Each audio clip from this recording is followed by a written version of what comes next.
Students, आज हम history का सेकंड चैप्टर स्टार्ट करेंगे, socialism in Europe and the Russian revolution. First chapter में हमने रशियन रेवोल्यूशन के बारे में पढ़ा था। फर्स्ट टॉपिक है the age of social change, सामाजिक बदलाव का समय। In the previous chapter you read about the powerful ideas of freedom and equality that circulated in Europe after the French revolution. First chapter में हमने पढ़ा था powerful ideas के बारे में जो कि फ्रीडम और इक्वालिटी के बारे में सर्कुलेट होने शुरू हो गए थे फ्रेंच रेवोल्यूशन के बाद यूरोप में भी। फ्रेंच रेवोल्यूशन ने काफ़ी पॉसिबिलिटीज़ को क्रिएट किया था। Dramatic change in the way in which society was structured, जिससे जो समाज था उसकी जो बनतर थी वो स्ट्रक्चर हुई थी अपने आप। As you have read before the 18th century society was broadly divided. 18th century में जो समाज था वो डिवाइडेड था into states and orders. It was the aristocracy and church. तीन स्टेट्स में डिवाइडेड था, फर्स्ट स्टेट, सेकंड स्टेट और थर्ड स्टेट। फर्स्ट स्टेट में अरिस्टोक्रेसी और चर्च थे जो controlled economic and social power. Aristocracy और चर्च लोगों का इकोनॉमिक और सोशल पावर के ऊपर पूरी तरह से कंट्रोल था। Suddenly after the revolution seemed possible to change this. अचानक जब फ्रेंच रेवोल्यूशन आई उसके बाद काफ़ी वर्ल्ड के काफ़ी हिस्से में इसकी जो संभावनाएं थी चेंज की वो पैदा होनी शुरू होगी। New ideas about individual rights and who controlled social power began to be discussed. अब जो नए नए विचार थे वो डिस्कस होने शुरू हो गए इंडिविजुअल राइट्स के बारे में। भारत में भी ऐसे कुछ व्यक्ति थे जैसे राजा राम मोहन राय थे और डेजियो थे, उन्होंने भी फ्रेंच रेवोल्यूशन की सिग्निफिकेंट के बारे में डिबेट की, आइडियाज़ दिए। Post revolutionaries Europe, the developments in the colonies in turn reshaped these ideas of societal change. Developments colonies की डेवलपमेंट के बाद इनका नया रूप देने की बातचीत थी वो हो रही थी। Not everyone in Europe, however, wanted a complete transformation of society. Responses varied from choose those who accepted that some change were necessary but wished for a gradual shift, to those who wanted to restructure society radically. काफ़ी व्यक्ति अब जो Europe के थे पूरी तरह से transformation चाहते थे समाज में। काफ़ी लोग थे इसको एक्सेप्ट करना शुरू कर दिया था और लोगों की अलग अलग राय थी। कुछ लोग चाहते थे भी जो भी चेंजेस हैं वो आएँ लेकिन ग्रेजुअल शिफ्ट, धीरे धीरे बदलाव आए। समाज को रिस्ट्रक्चर करना चाहते थे लेकिन धीरे धीरे। कुछ लोग ऐसे थे जो बदलाव चाहते थे रेडिकली, वो समाज है वो बदलना चाहिए। कुछ लोग ऐसे थे जो कंजर्वेटिव थे, पुराने विचारों वाले, और कुछ उनमें से लिबरल्स थे और कुछ रेडिकल्स थे। What did the terms really mean, इनका जो मीनिंग है वो क्या है असल में, कंजर्वेटिव्स का, लिबरल्स का और रेडिकल्स का। What separated these stands of politics to what linked them together? We must remember that these terms not mean the same thing in all contexts or at all times. Political traditions के बारे में 19th century में जो important बातचीत सामने आई, influenced change, काफ़ी जो बदलाव था वो कैसे हुआ। Then we will focus on the historical event, उसके बाद हम फोकस करेंगे एक historical event in which there was attempt radical transformation of society, जो कि काफ़ी तेज़ी से, क्रांति से समाज में बदलाव लाना चाहते थे थ्रू रेवोल्यूशन के जरिए। अब हम विचार पढ़ेंगे लिबरल्स के, रेडिकल्स के और कंजर्वेटिव, ये तीनों कौन थे और समाज में बदलाव कैसे लाना चाहते थे। One of the group which looked to change society were the liberals. समाज में कुछ ऐसे ग्रुप रहते थे, उनमें से एक ग्रुप था लिबरल्स जो समाज को बदलना चाहते थे। लिबरल्स क्या चाहते थे कि समाज में जो भी चेंज हो वो एक ऐसा नेशन बने जो सभी धर्मों को टॉलरेट करे। We should remember that at this time European states usually discriminated in favor of one religion or another. उस समय क्या था, काफ़ी धर्म के आधार पे डिस्क्रिमिनेट किया जाता था। ब्रिटेन फेवर था चर्च ऑफ इंग्लैंड के और ऑस्ट्रिया एंड स्पेन फेवर थे कैथोलिक चर्च के।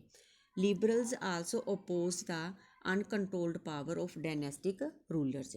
लिबरल्स राजा की जो डायनेस्टिक पावर थी, अनकंट्रोल्ड पावर थी, उसके भी खिलाफ थे। They wanted to safeguard the rights of individual against governments. वो चाहते थे कि प्रत्येक व्यक्ति को उनके राइट्स के सेफ गार्ड मिले, सुरक्षा मिले। They argued for a representative elected parliamentary government. वो ये भी चाहते थे कि एक सरकार ऐसी बने जो रिप्रेजेंटेटिव लोगों के द्वारा इलेक्ट किए जाएं, subject to law interpreted by a well trained judiciary.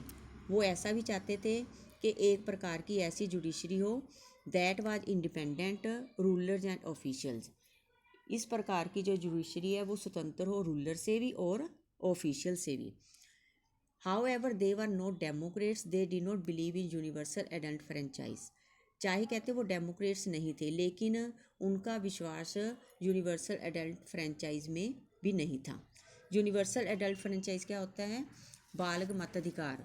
सभी को, जो लोग अडल्ट हैं, 18 वर्ष के हैं, उनको बिना किसी भेदभाव के वोट डालने का अधिकार देना। That is the right of every citizen to vote, जो कि प्रत्येक सिटीजन का राइट है। They felt man of property mainly should have the vote. उनका मानना था भी सिर्फ जो प्रॉपर्टी मैन हैं, जिनके पास जायदाद है, पैसा है, उनको ही वोट डालने का अधिकार मिलना चाहिए। वो औरतों को भी वोट देने के अधिकार में नहीं थे। इन कंट्रास्ट, उनके उल्ट विरोध में क्या थे? जो रेडिकल्स थे, wanted a nation in which government was based on the majority of a countries population.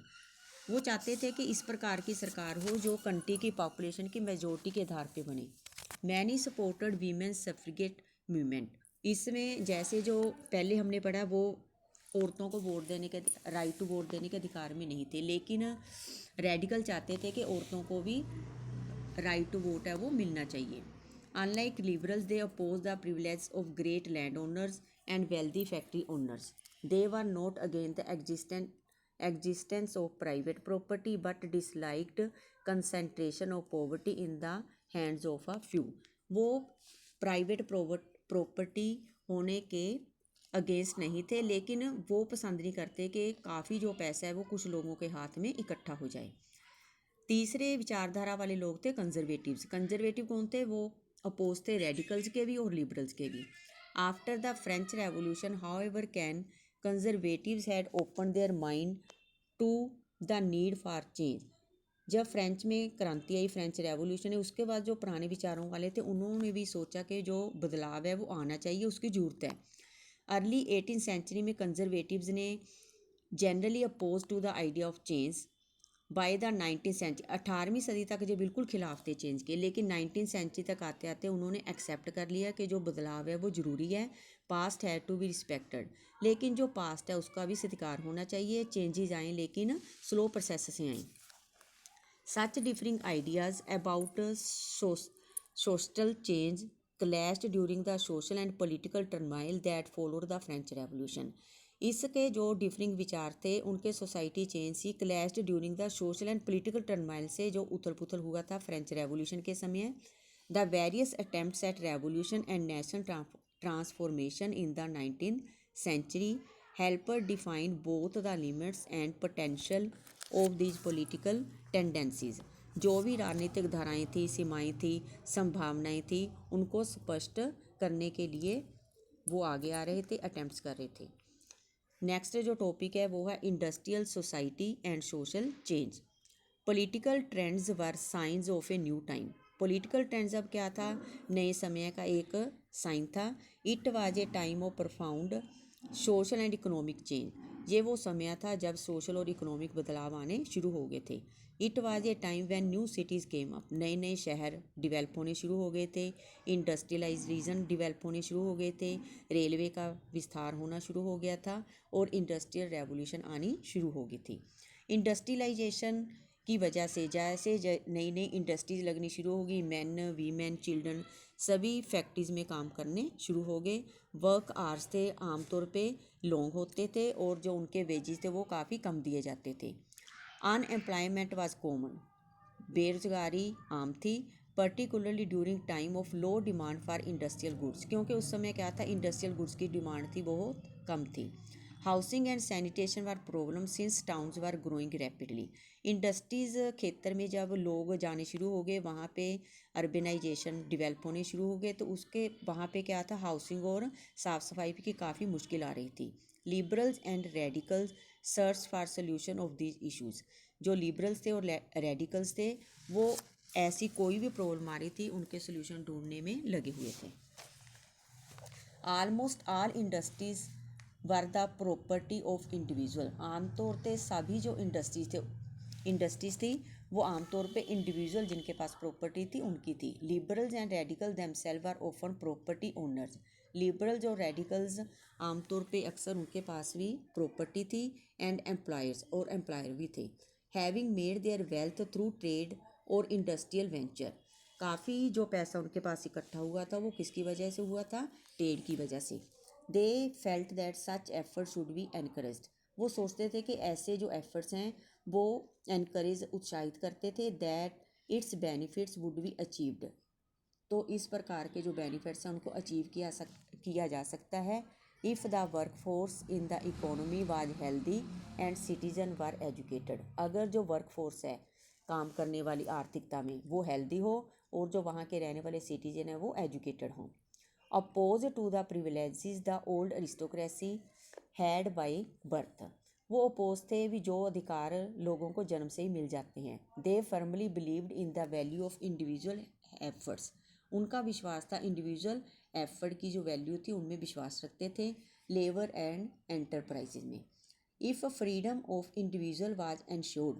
अगर कहते इंडिविजुअल व्यक्ति को फ्रीडम इंश्योर की जाए। If the poor could labour and those with capital could operate without restraint, they believe that societies would develop.